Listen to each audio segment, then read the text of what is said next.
Well, g'day folks, and thanks for joining me here on week number 48 of our Chronological Bible-in-a-Year reading challenge. We are well and truly on the home stretch now. And this week, a very significant week as we close off the book of Acts, reading the last 9 chapters, which is also significant because it is the last of our narrative account in the New Testament, which means in order to piece together the chronology, we need to rely on doing a bit of investigation into the epistles. What happened after the book of Acts closes off and Paul is left there under arrest in Rome? Well, that is where the rest of the epistles come in. This week we're finishing off Acts. We're also reading the book of Philemon and Colossians, Ephesians and Philippians, which it appears Paul wrote while he was there under house arrest. You're going to really enjoy today's readings. Until then, sit back, relax and enjoy this tutorial.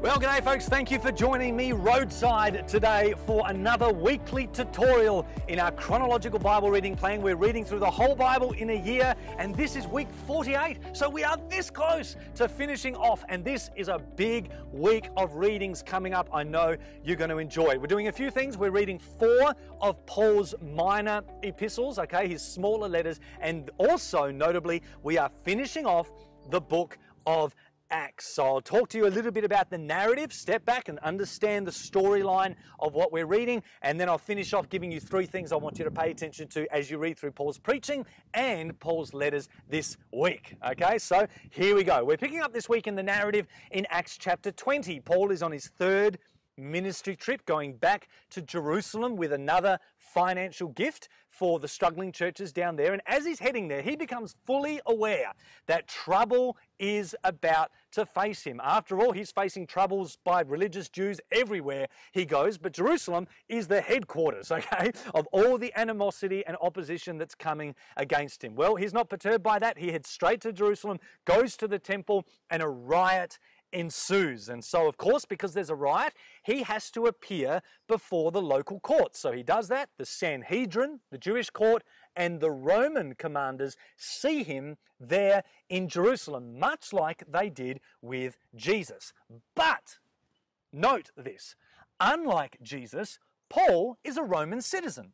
Okay, that's a special status that Paul has, probably through his father somewhere. We don't really know. But what that means is that when he goes through that trumped up trial there in Jerusalem, he has the ability as a Roman citizen to appeal his case to a higher court. And he does that. And that takes him to a place called Caesarea, which is basically the Roman capital of that whole area. Jerusalem was the Jewish capital, but Caesarea was the political Roman capital. Anyway, he heads up there. He gets stuck there in the court system, basically, for 2 years, all right, until eventually his appeal process takes him all the way to the Supreme Court, so to speak, in Rome. And so here we are.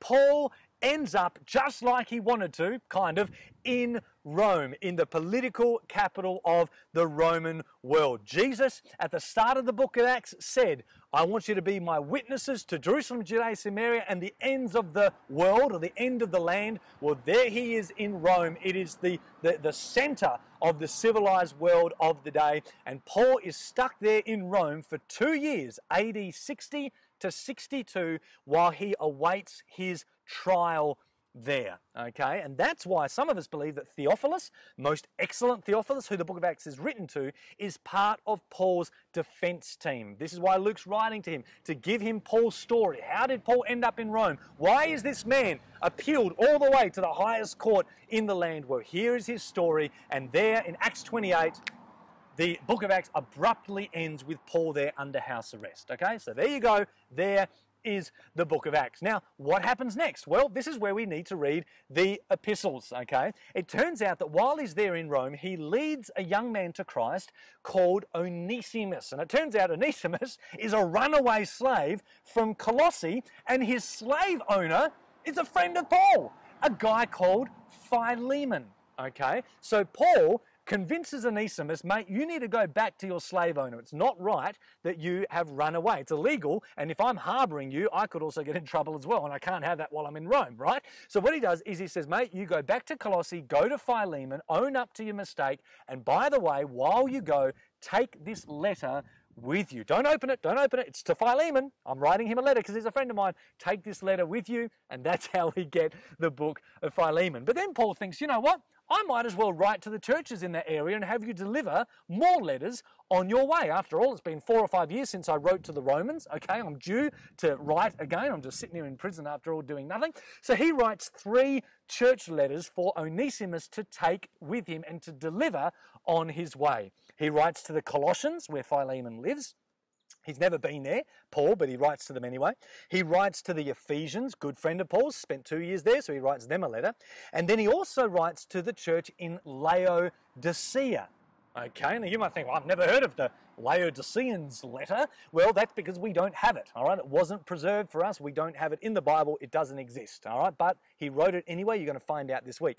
And that's why Colossians and Ephesians are really similar. They're written at the same time, delivered by hand by the same person, written to churches in the same region of Asia, and they follow a very, very similar pattern. They were designed to be shared amongst other churches, and so that's one of the reasons you're going to read Colossians and then Ephesians and think, whoa, they're a bit similar. Exactly, they are, and that sort of explains why. Okay, so there you go. So we've got Philemon, Colossians, Ephesians.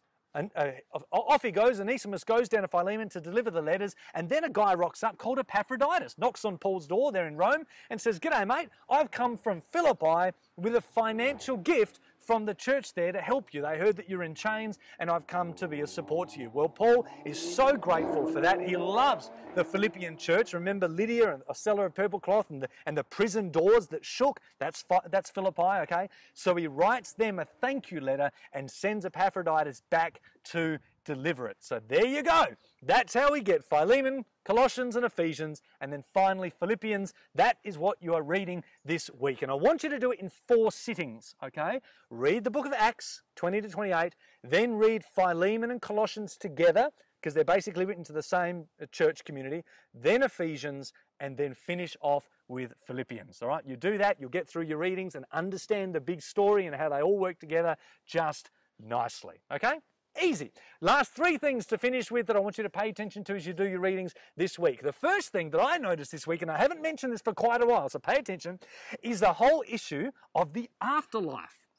Okay, I mentioned this months ago when we were reading through the Old Testament and Job and Genesis and that type of thing. Well, it stood out to me again this week. Why? Because Paul is facing the high prospect of death, and he doesn't seem to mind. In fact, he writes to the Philippians, chapter 1, I think it is, and says, "For me, if I die, that's to my benefit, because I get to be with Christ." Now listen, the reason that this stood out to me is because it's so different to how David saw death in the Psalms. Remember when David was about to die and Saul was after him and all this stuff was happening, and he said, "The cords of Sheol were about to entangle me. I cried out for deliverance because I didn't want to go to death. I didn't want to go to Sheol." Paul, he's happy to go. Why? Because he's not going to the same place.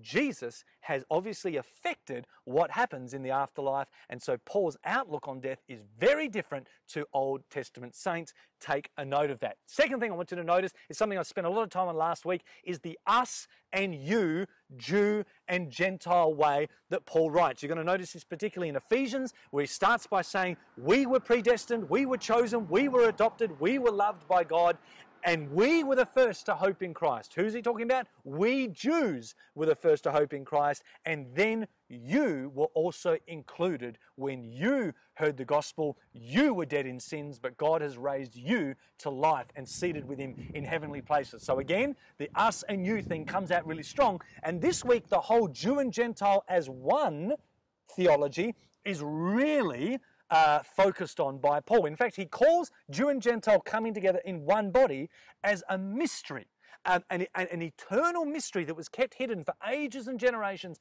but has now been revealed. So pay attention to the word mystery, because you're going to see it, I think, a dozen times this week, just in Colossians and Ephesians, a Jew and Gentile churches when he writes to them. Okay. Last thing, of course, I want you to pay attention to is how the Old Testament scriptures are referenced constantly here in the New. When Paul is on trial and he gets up to make his defense, he says, listen, all I'm doing He's preaching the law and the prophets. That's all I'm doing. I'm not making up a new theology, okay? I'm just saying that what the law and the prophets promised is now, today, being fulfilled. When he writes to the Colossians, he says, listen, the Hebrew style of worship and sacrifice is all about shadows. Jesus is the substance to those shadows. When he writes to the Ephesians and he says, you guys are God's bride, his family, his body, his army, all these pictures are pictures that we find in the Old Testament